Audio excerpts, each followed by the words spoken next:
and Border Town is located in the North Slope Mountains, which serve as an early warning system for Longsong Fortress about impending threats. But our hero remains resolute and instructs the old man to gather local soldiers who have experience fighting demons. In the bright day under this gazebo, we see our duo having afternoon snacks, and while they are at it, the prince requests her to tell him something about months of demons. The lady immediately complies. Her tone gets somber as she describes the hellish experience of the months of demons. Unlike big shots like our hero, commoners here deal with this nightmare every single year. She explains that her father, a miner like many others in town, struggles daily to survive. When the months of demons begin, the people of Border Town send their year's mining production to Longsong Fortress in exchange for next year's rations and some gold royals. During this time, everyone takes shelter at Longsong Fortress until winter passes. One year, the months of demons lasted a brutal 4 months straight. City officials at Longsong Fortress said the ore they produced in autumn could only buy 3 months' worth of food. The 4th month's supply had to wait for new ore. But the months of demons lasted another extra month, which trapped the people inside the fortress. And to top it off, the grub from Longsong was divided between people equally, leading to the strong bullying the weak. The prince gets ticked off hearing her sad story, and he straight up tells the lady that no one's gonna suffer through those months of demons again. Leaving the gazebo, our hero asks to meet with the consultant to check on progress. The scene shifts to the Border Town Administrative Office, where Consultant Baroff has brought 3 folks. 2 are soldiers, big shots in charge of the Border Town patrol and lighting the beacon every year.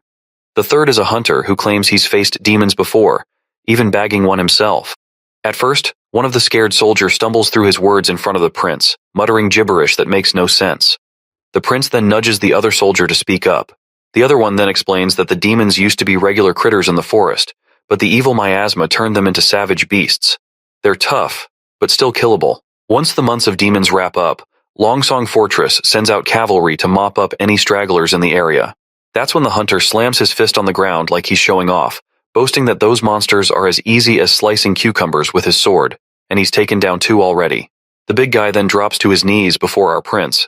The consultant introduces the hunter as Iron Axe, saying there's gossip he's so tall because of his giant monster blood in his veins from the Mojin clan.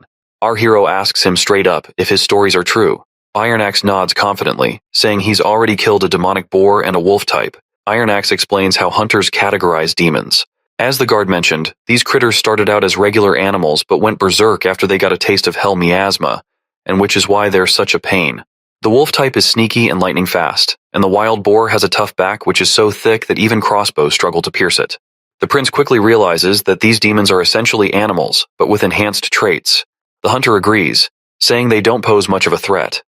However, he gets serious when discussing hybrid types, calling them the true spawn of the devil. He explains that these monsters are horrifying creations that only hell could concoct. Describing one hybrid, the hunter mentions it had the body and legs of a rugged beast, but also sported huge wings for short-distance flight. What's more, its senses were keen, always pinpointing its prey no matter how well hidden. The hunter barely survived by diving into the Redwater River before losing consciousness. It seems our hero can handle the regular monsters with big walls, but he's stumped on how to deal with those that can fly. He then asks his knight if those hybrid demon types are supposed to be rare, and the knight nods firmly, saying during any months of demons, you'll usually get 2 or 3 of those bad boys popping up. It's enough to give Longsong Fortress a serious headache. The boy finally connects the dots. With a bang on the table, he announces he's staying put in Border Town for the winter. Everyone's jaws drop at his decision, and the knight scrambles to convince him they're outnumbered by monsters. Our hero fires back, suggesting they build a wall from the foot of North Slope Mountain to the Redwater River. But the knight ain't buying it, and waves it off as a pipe dream, saying it'd take them a lifetime to build such a wall. My guy leans back, telling the knight to chill. He promises if he can't get the wall up fast, he'll retreat like everyone else, because he is not about to throw his life away in this place either. The riled-up knight finally calms down, pleading his loyalty to save our hero at any costs. At the bustling gray castle port of Clearwater, we catch a glimpse of the 3rd princess. She remarks on the chilly ocean breeze, signaling winter's approach, then turns to her knight, Rayan, asking about the return of their black sail fleet.